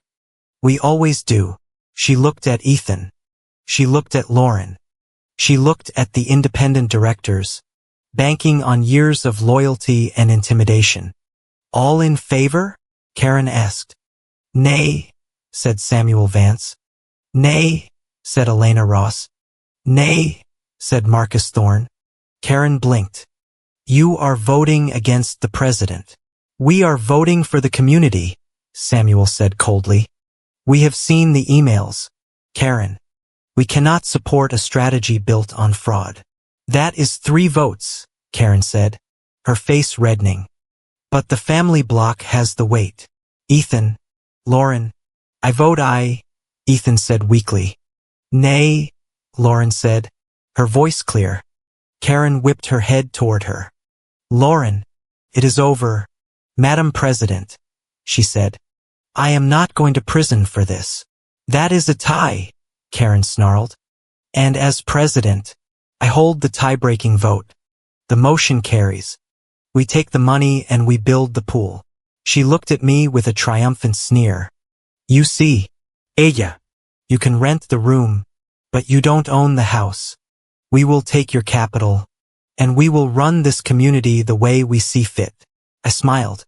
It was a genuine smile this time, tinged with a profound pity for the woman who still thought she was playing by the old rules.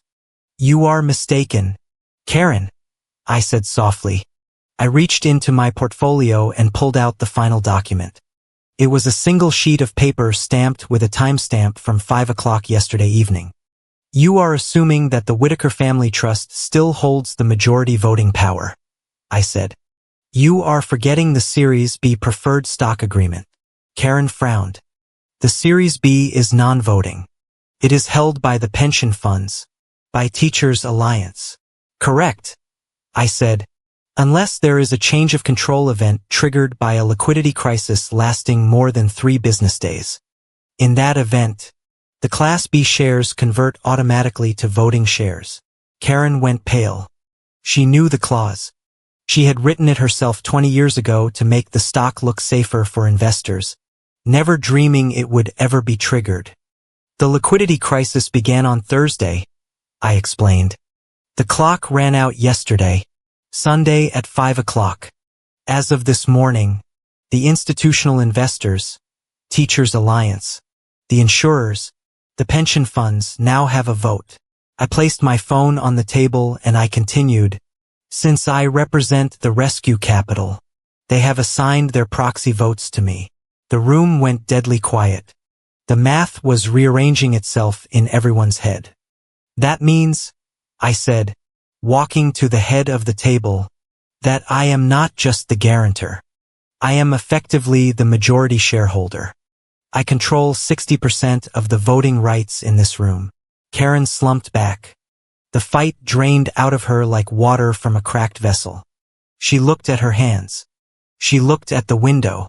She realized that the empire she thought she was defending had been captured without a single shot being fired in the lobby.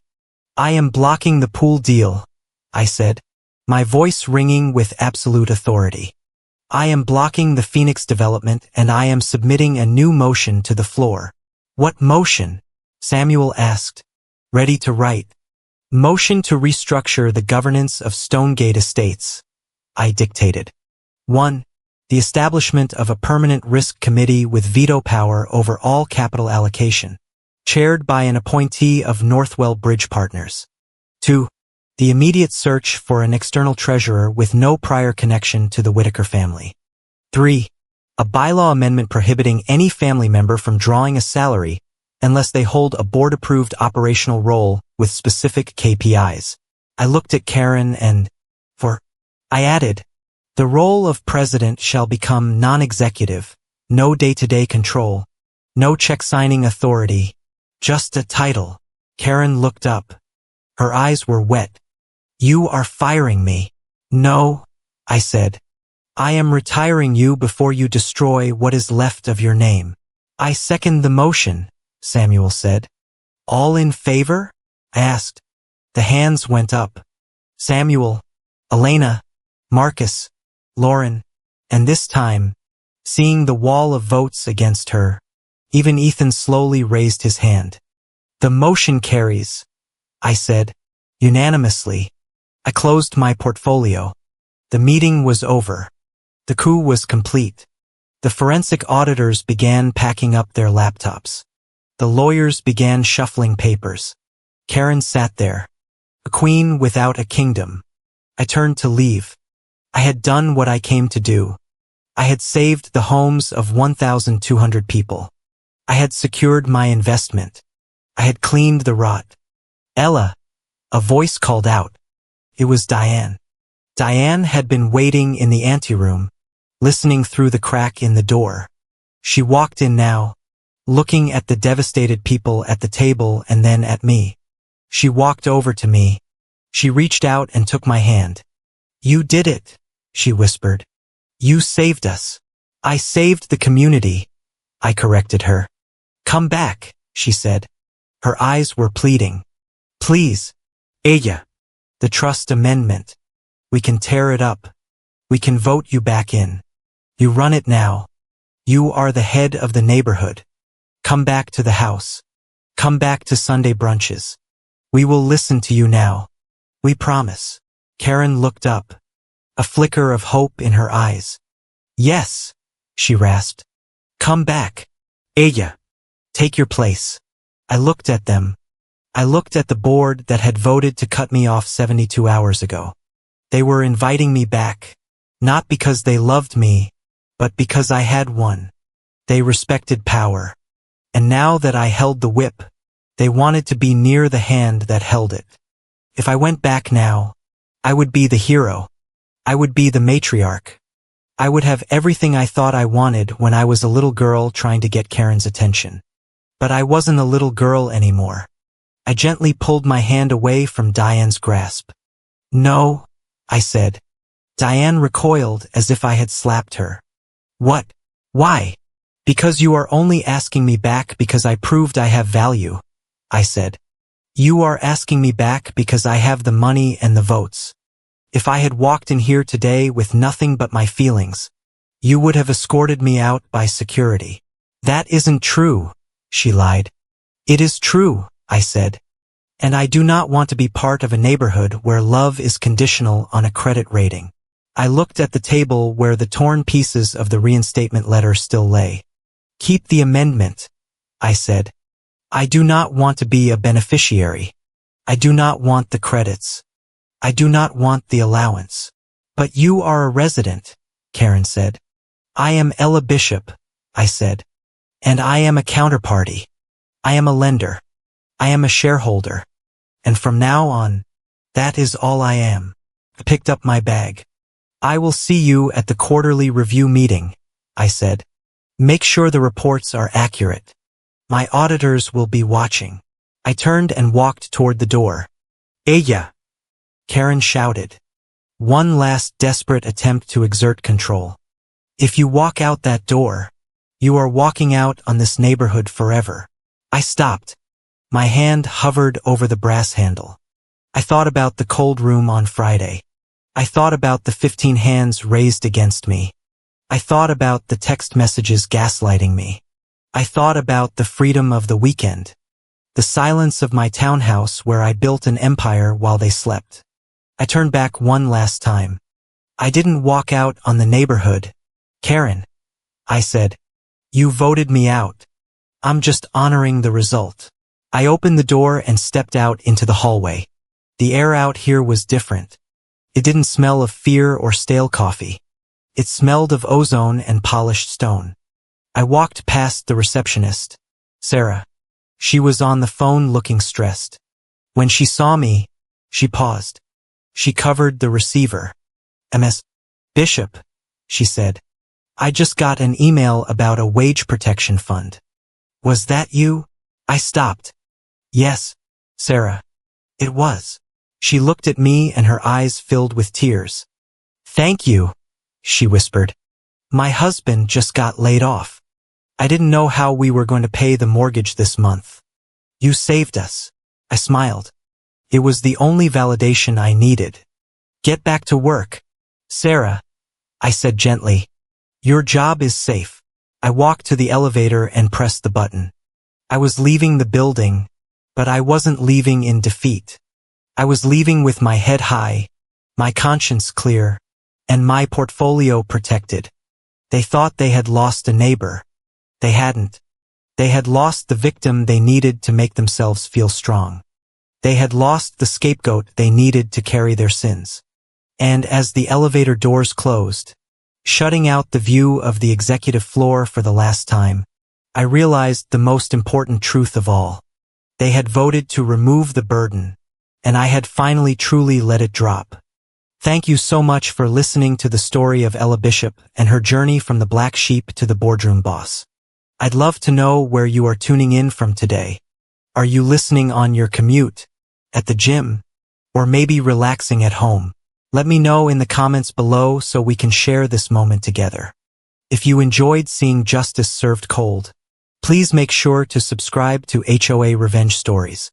Hit that like button and smash the hype button to help the story reach more people who need a reminder that sometimes the best revenge is simply owning your power.